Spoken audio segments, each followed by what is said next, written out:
Continuamos estudiando Deuteronomio capítulo 10 y en esta sección vamos a tratar de dividirla porque nos gustaría que conversemos acerca sobre el arca del pacto que se menciona acá por primera vez y la escogencia de Leví, cómo Dios escoge a Leví. ¿Okay? Eso es lo que vamos a ver en los primeros 9 versículos, 11 versículos podría decir, porque de ahí de los versículos 12 en adelante vemos lo que Dios requiere. Toda esta ley que Dios da a su pueblo tenía el propósito de que no solamente sean guardados exteriormente, pero que tengan un impacto en la vida de la persona. Por eso se habla de circuncisión de corazón. Y cuando estudiemos esto, es una palabra, una frase que también Pablo la toma, ¿okay? Circuncisión de corazón. Y los profetas, como Isaías, los profetas también lo toman, Jeremías también lo toman. Ya vamos a estudiar eso. Miremos los primeros versos del capítulo 10 de Deuteronomio. Y acá es cuando Moisés recibe nuevamente la ley de Moisés. Entonces acá Moisés recibe la ley de vuelta, de regreso, por segunda vez. Esto está narrado en Éxodo capítulo 34. Porque recuerden, la primera vez cuando él baja del monte, que hemos dicho, el pueblo se corrompió, siendo iniciado por Aarón, donde él mismo le construye este becerro de oro, con todas las alhajas, el oro que forman, y Dios juzga ese evento. Y Moisés en su ira, en su indignación, tira las tablas. Y acá entonces nuevamente Moisés está recontando en este segundo sermón cómo él recibe las tablas cuando fue al monte. Monte Horeb, monte Moisés, es el mismo nombre del monte, sino que en Deuteronomio se conoce como Horeb. En Éxodo se conoce como el monte Sinaí. ¿Okay? Pero estamos hablando del mismo monte. Y entonces en este encuentro que Moisés tiene con Dios, con Jehová, Dios le dice que se labre 2 tablas de piedra. También hemos dicho que las 2 tablas de piedra es porque eran 2 copias de la misma ley. ¿Okay? No es la ley dividida en 2 tablas, sino que eran una copia para el pueblo, una copia para Dios. Ahora, la copia de Dios era puesta en esta arca de madera que se introduce acá en el versículo, en el versículo 1. El arca del pacto, ¿okay? Que después viene a ser parte del lugar santísimo, del tabernáculo y del templo. Acá Moisés tuvo que haber hecho un arca rudimentaria al principio, ¿no? Porque después más adelante, en Éxodo 25, se habla de una arca más elaborada. Éxodo 25, del 10 al 22. Esta primera arca que Moisés hizo rápidamente solamente contenía los 10 mandamientos. La arca posterior que se construye tenían los 10 mandamientos, una muestra del maná y la vara de Aarón que había retoñado. ¿Okay? Ahora, Dios es el que escribe estas palabras, esta ley. Eso es lo que dice el versículo 2 y 4. Y esto es lo que hemos visto en Éxodo 34, 1. Dios es el que escribe. Aunque muchas veces ustedes vamos a leer que dice que Moisés escribe. Entonces la pregunta ¿es Dios o es Moisés? La cosa es que Dios es el iniciador, si podemos decirlo así, de las 10 palabras, de los 10 mandamientos, pero es Moisés el que escribe el material descriptivo de lo que significa obedecer estos 10 mandamientos, ¿no? Moisés es el que lo explica, Moisés es el que lo aplica a la vida del pueblo, y él tenía que escribir todo esto, y es el contenido del resto de Deuteronomio 12 al 26, que forma parte de esta tercera parte del sermón. No fue, con esto queremos decir que no fue la mentalidad ni la influencia cultural de Moisés, sino fue Dios mismo el que originó la ley. Esto es muy importante, ¿ok? Esto no es hechos por hombre. Y Dios usa ejemplos y formas culturales de la época de Moisés, no de nuestra época, de la época de Moisés, para poder dirigirse y manifestarse a su pueblo. Porque como el pueblo de Israel en aquellos tiempos iba a entender a Dios si Dios no le hablaba según su propio lenguaje y según sus propias costumbres. Entonces, como los pueblos de alrededor estaban acostumbrados, digamos, la idolatría, el politeísmo, donde había la adoración de varios dioses. Y cada vez que una persona entraba en voto o en trato con un dios, un compromiso, donde se comprometía a adorar, tú vas a ser mi dios tal y yo te voy a adorar, te voy a servir. Entraba en un compromiso con este dios y supuestamente este dios tenía que bendecir a la persona si esta persona era fiel a este dios. Que era una religión de aquellos tiempos. Dios usa esas similitudes de pacto para hablarle a su pueblo, porque estaban familiarizados con cómo se trataban, y decir, yo también me manifiesto a ustedes, y yo también entro en pacto con ustedes, pero a diferencia de los demás dioses, yo soy el verdadero Dios. Y usa la misma lenguaje y forma cultural de comunicarse. Escribir los mandamientos en 2 tablas, donde Dios tiene una tabla, va al arca, y el pueblo otra, era parte de los tratados de aquel tiempo. Dios no necesitaba una copia de los 10 mandamientos. Si Él se lo sabía, Él era el originador. No tiene sentido que Dios tenga una copia de los 10 mandamientos. Era para el pueblo. Pero eso era una expresión común de aquellos tiempos cuando entraban en convenio los reyes con los empleados o la gente más baja entraban en convenio y ambos se ponían de acuerdo y ambos tenían copias del tratado. Entonces Dios, semejando a eso, dice, yo también voy a entrar así con ustedes en convenio. Pues Dios usaba esas prácticas comunes en aquellos tiempos para manifestarle a su pueblo quién realmente era Él. ¿Okay? Entonces Dios originó la ley, usó ejemplos y formas culturales con las que Moisés sí estaba familiarizado y el pueblo también. Y aunque la ley de Moisés es similar a la ley de Babilonia, la ley de Hammurabi, si ustedes buscan en Google, lean la ley de Hammurabi, pero radicalmente el contenido es distinto. El contenido de la ley de Dios, si ustedes comparan con la ley de Hammurabi, Babilonia, es totalmente distinto, similar en algunos aspectos, pero distinto. ¿En qué manera distinto? Por un lado, exalta o eleva, es la palabra más correcta, eleva la dignidad del ser humano, eleva el estatus de la mujer, dando protección, hay respeto a la propiedad privada, aún con reyes y autoridades. En aquellos tiempos, cuando un rey o una autoridad, un dictador, una monarquía conquistaba un pueblo, todos vendían a ser vasallos del rey y todo le pertenecía al rey, nada diferente con los gobiernos totalitarios, ¿no? Y comunistas. Todo le pertenecía al rey y había leyes donde el rey recibía entonces el income tax, las ganancias del pueblo, donde la gente, igual que Roma, pagaba más taxes que lo que ellos podían para poder sobrevivir. Era totalmente una explotación. Entonces Dios a través de Moisés da la ley, incluye el pagar taxes a los Leví, que ya vamos a estudiar, a la tribu de Leví, pero no para explotarlos, sino para que haya abundancia en la casa de Dios. En la casa de Dios había abundancia porque se compartía de las ofrendas con los huérfanos, las viudas, los extranjeros y los que no tenían. Era un sistema de welfare. Entonces Dios eleva la dignidad del ser humano y a medida que vayamos con los casos de Deuteronomio vamos a ver cuán hermosa es la ley de Dios. Por eso que David en el Salmo 19, en el Salmo 119, que es el himno a la ley de Dios, habla sobre la perfección, la rectitud, la justicia, la misericordia de Dios en la ley de Dios, en comparación a los demás pueblos que daban pequeños la ley de los hombres, porque la ley de los hombres siempre era para favorecer al rey o a los que estaban a cargo. La ley de Dios siempre era para darle dignidad y favorecer a la misma humanidad. ¿Okay? Y vamos a estudiar eso. El arca, ya más adelante estudiaremos el arca, se habla que era de la madera de acacia, versículo 3, que era una madera café naranja y era de un árbol común en el desierto, que crecía en el desierto. Y esta madera de acacia está relacionada con todos los muebles del tabernáculo.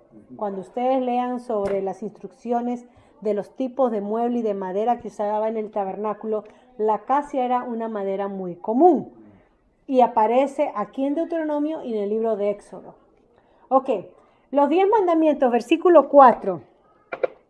Dice que Dios entonces escribió estos 10 mandamientos, como había escrito la primera vez, y entonces Dios habló, y esto es una teofanía, una manifestación, ¿no? En el día en que se reunieron en la montaña, y habla de tablas, ¿no? Tablas de piedra, ¿ok? En el versículo 4, y entonces el mandato fue que sean guardados estos mandamientos, ¿ok? Ya hemos hablado sobre el monte en medio del fuego, era la manera como Dios se manifestaba, la gloria de Dios, la gloria Shekinah, es la columna de fuego donde la manifestación de Dios era visible. Números capítulo 9, versículo 15, versículo 16 habla que de noche Dios guiaba a su pueblo a través de una columna de fuego y de día era a través de una nube. Entonces, si nos ponemos a pensar cómo estos símbolos reflejaban la protección divina de Dios. ¿Por qué? Si estamos en el desierto, donde en el día el calor llegaba a 45 grados Celsius, ¿qué es lo que va a ayudar a refrescar al pueblo? Era la sombra. ¿Y qué mejor sombra que una nube que tape el sol? Nosotros cuando hemos llegado acá en Canadá a esa humedad fuerte de 30 y pico de grados y cuando está el sol radiando nos sofocamos. Pero si vemos que está nublado, qué rico se siente.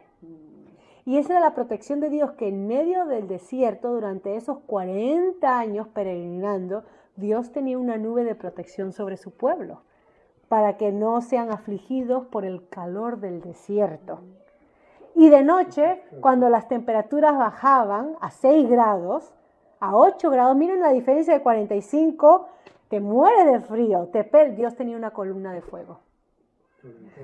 Nosotros ponemos la chimenea y el fuego para calentarnos, usamos heating. O sea que Dios tenía su propio sistema de calefacción de noche para su pueblo cuando habitaban en carpas en el desierto. Esa es la manifestación divina y el pueblo vio eso por cerca de 30 años. Y así Dios decía, yo estoy con ustedes. Así que no era casualidad, ¿saldrá hoy el sol o tendremos nube? Siempre estaba la nube ahí de día y siempre estaba la columna de fuego. Y están, para no caer en, bueno, era pura coincidencia, para no caer en eso que suertudos fueron los israelitas en tener la nube, ¿no? De día y la columna de fuego de noche. Si ustedes leen en Números, se nos dice que la nube de día que daba refrescor al pueblo y manifestaba la presencia de Dios, era la que guiaba al pueblo cuando tenía que acampar y cuando tenían que viajar. Porque decía que cada vez que la nube se posaba, el pueblo tenía que armar carpas. Y cada vez que la nube se levantaba y se movía, el pueblo tenía que moverse detrás de la nube.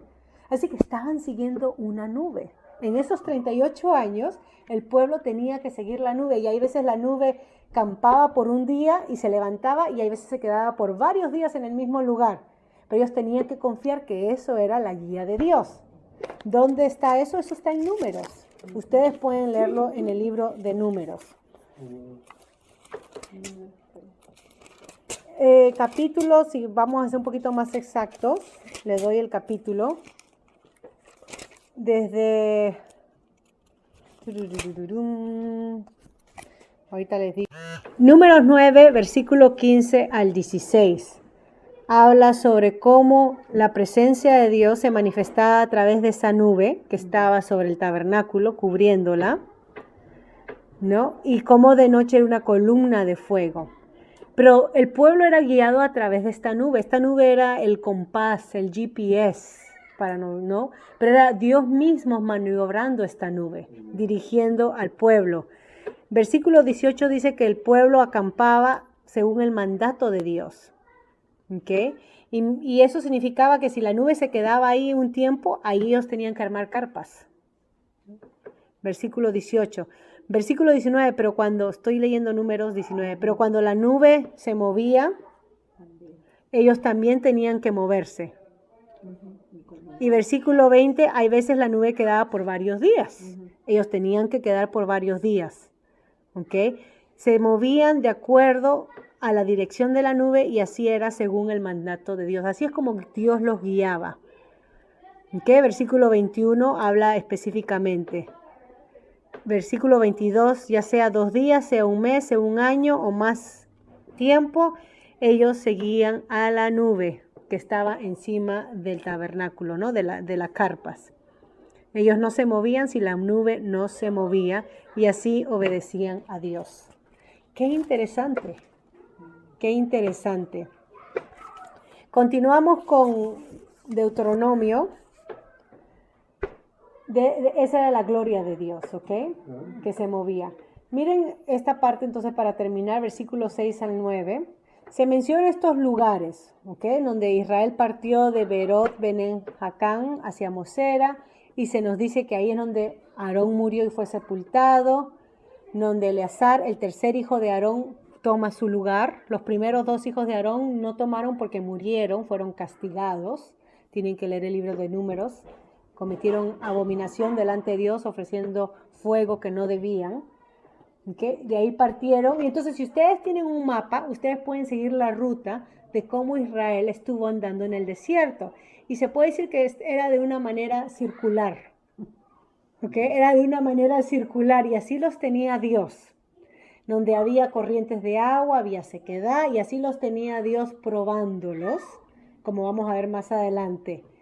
Pero en este tiempo donde Israel estaba acampando, no solamente les dio su ley, y Moisés tuvo la obligación o el deber de enseñarle la ley, pero versículo 8 nos dice que Dios apartó la tribu de Leví para que llevara esta arca que contenía las 10 palabras.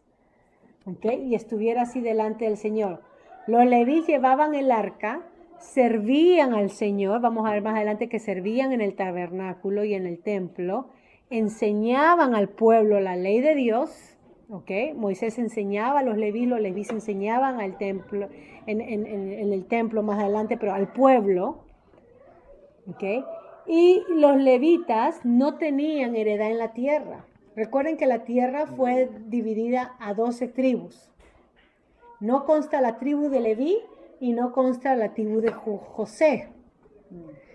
Son menos esos 2 hermanos. Entonces, ¿dónde encontramos las otras 2 tribus? Si no está José incluido y no está Leví, ¿de dónde sacamos las otras 2 tribus? Serían 10. Un momentito. En Génesis 48 tenemos a Jacob bendiciendo a los hijos de José, ¿no? Bendiciendo a los hijos de José, a los 2 hijos. Tenemos a Manasés el mayor y a Efraín el menor. Pero Jacob bendijo a Efraín como el primogénito y a Manasés como el segundo. Y entonces al bendecir a sus nietos, se le atribuye tierra a esos 2. A Manasés y a Efraín, la tribu de Efraín. Que más adelante vienen a ser parte del territorio, ¿no? De Efraín de Judá.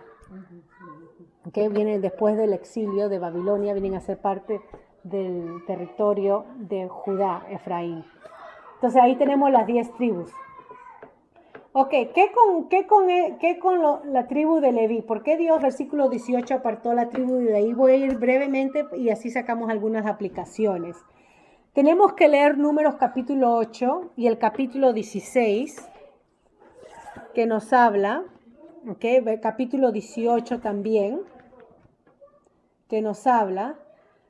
Pero acá cuando Números 8, 16, 18, que habla sobre los oficios de los sacerdotes y levitas, cuando Dios dice que apartó a la tribu de Leví, literalmente significa que dividió a la tribu de Leví, lo separó para él.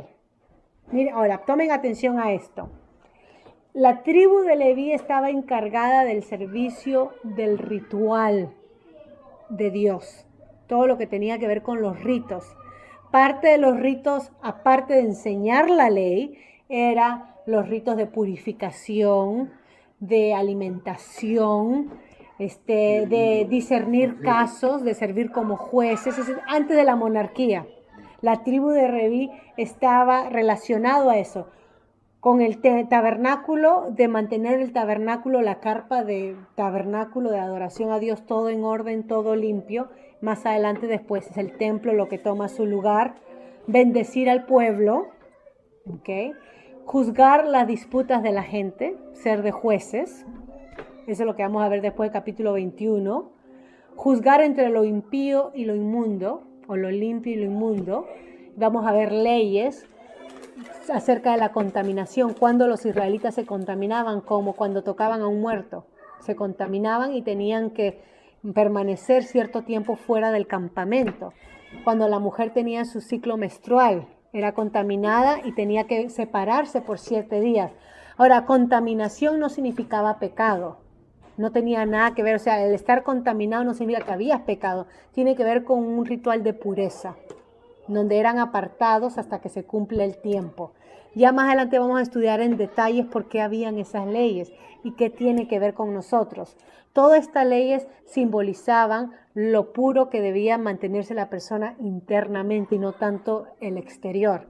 Porque Israel vino a ser un pueblo que era muy hábil en mantenerse todos los rituales de pureza y habían elaborado más leyes de pureza, tanto que en tiempo de nuestro Señor Jesucristo mismo les dice a ellos, porque ellos le llaman la atención, sus discípulos no se lavaron las manos y están comiendo. El lavarse las manos era un ritual para ellos. Y nuestro Señor Jesucristo le habla que lo que contamina al hombre no es lo que entra en el hombre, sino lo que sale de la boca. Eso es lo que contamina. O sea que todas estas leyes de rituales, de limpieza que tenía que ver con Israel, no era porque así somos bien religiosos y nos mantenemos limpiecitos, y los israelitas eran los primeritos en mantenerse limpios. Esas leyes tenían que apuntar a lo que era santo, a lo que era separado. Al yo ser parte del pueblo de Israel y hacer esas leyes, eso tenía que apuntar a cómo yo me estoy manteniendo internamente pura o impura delante de Dios.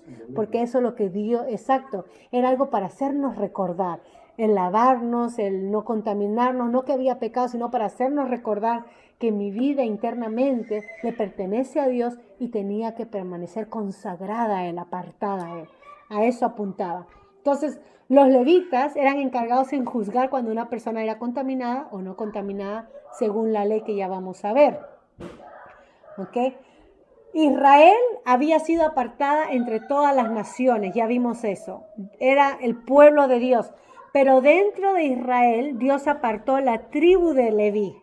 La tribu de Leví tenía que separarse de las demás tribus porque eran los que servían a Dios en estas leyes especiales de rituales.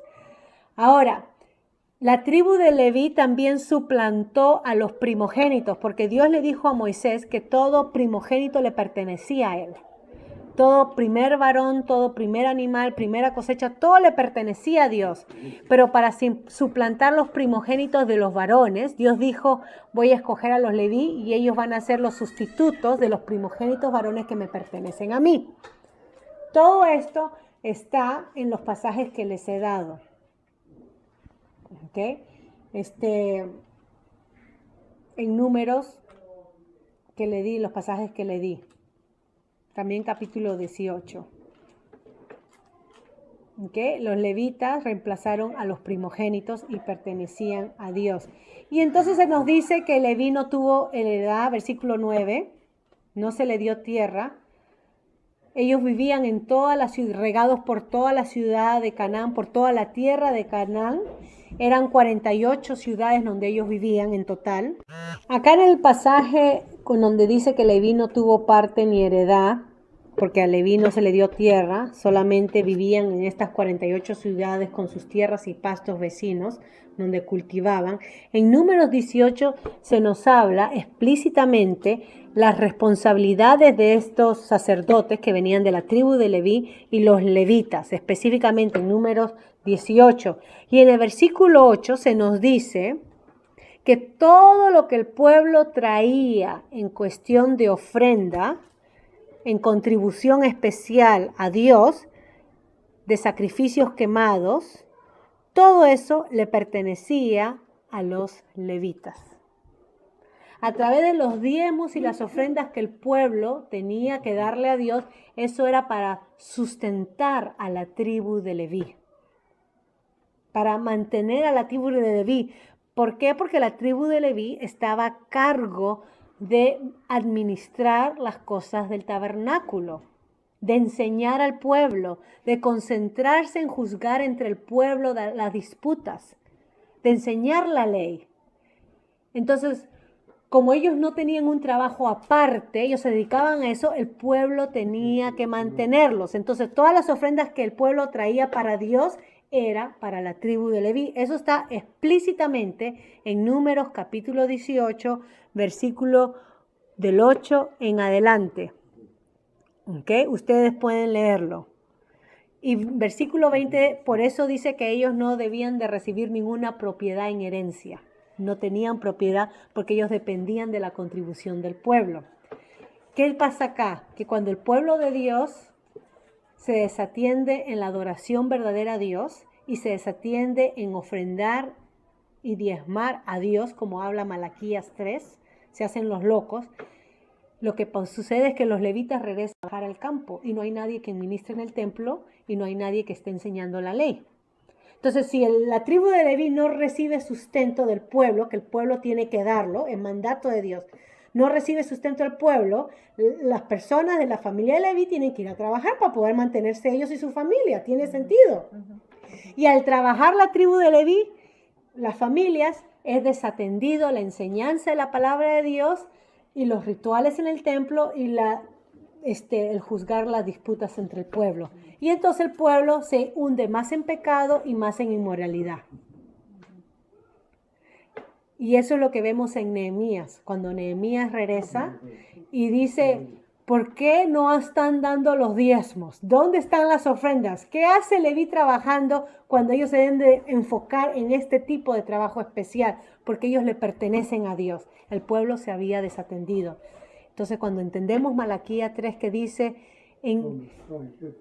probarme en esto, traer los diezmos al alfolí, y el pueblo dice, ¿en qué te hemos robado, Señor? En que no le han pagado la contribución a los levitas. Que no hay comida en mi casa. ¿Por qué? Porque Dios come, Dios no come, Dios es espíritu. La tribu de Leví no comía. La descendencia de Leví no tenía con qué mantenerse, era obligado a ir a trabajar y desatendía las cosas que Dios había apartado en el ministerio. Entonces Dios dice, porque la tribu de Leví es desatendida, si podemos ponerlo así, ustedes me han robado, me han fallado. ¿Okay? Es así como entendemos el contexto. Y es por eso que termino diciendo, versículo 9, Dios dice que Leví no tuvo parte porque Dios era su heredad. ¿Okay? Y esto denotaba el lugar de servicio especial de la tribu de Leví. Nuevamente lean Números capítulo 18. Esta maravillosa promesa para la tribu de Leví se convirtió en el clamor del corazón de cada creyente genuino. ¿Okay? Y esto lo podemos leer en Salmos 16:5 y ahí voy a terminar, voy a parar. Vamos a leer entonces Salmos 16:5. Dice así, el Señor es la porción de mi herencia y de mi copa. Tú sustentas mi suerte, tú sustentas mi vida. El Salmo 73, escuchen por favor, versículo 23 y 28. Sin embargo, yo siempre estoy contigo, tú me has tomado de la mano derecha, con tu consejo me guiarás y después me recibirás en gloria. ¿A quién tengo yo en los cielos sino a ti? Y fuera de ti nada deseo en la tierra. Mi carne y mi corazón pueden desfallecer, pero Dios es la fortaleza de mi corazón, mi porción, ahí está la palabra, mi porción para siempre. Esto es lo que Leví era para Dios y ahora el salmista David dice, Salmo 73, 23 al 28, David dice, Dios es mi porción para siempre, porque aquí los que están lejos de ti perecerán. Tú has destruido todo lo que te son infieles, mas para mí estar cerca de Dios es mi bien. En Dios el Señor he puesto mi refugio para contar todas tus obras. Y ustedes conocen el Salmo 23, donde Jehová es comparado como el buen pastor, que Jesús habla en Juan 10. Este buen pastor es aquel que cuida, nutre, protege a las ovejas, da la vida por sus ovejas, conoce a sus ovejas.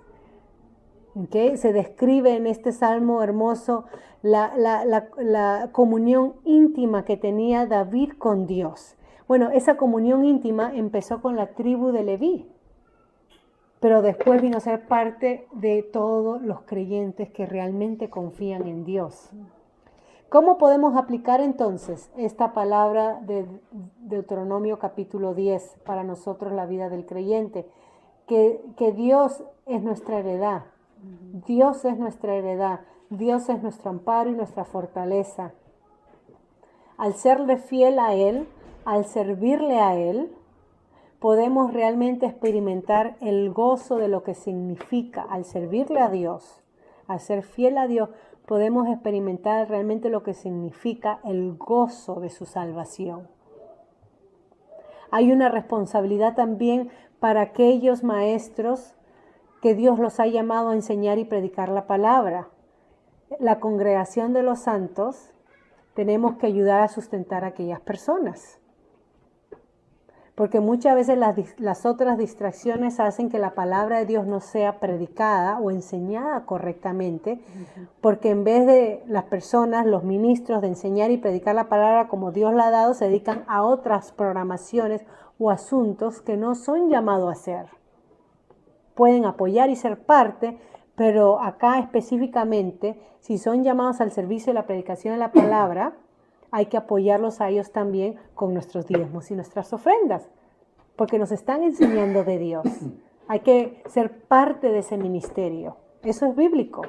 De acá se toma las enseñanzas en el Nuevo Testamento sobre ofrendar para los necesitados y también para ofrendar a aquel siervo que trabaja para el Evangelio y depende su comida, su sustento, de lo que recibe de los creyentes. Es bíblico sustentar a aquellas personas. Podemos sacar de acá esos principios. Voy a parar ahí entonces para poder conversar y la próxima semana continuaremos con la segunda parte del capítulo 10, versículo 10 al final, al 22.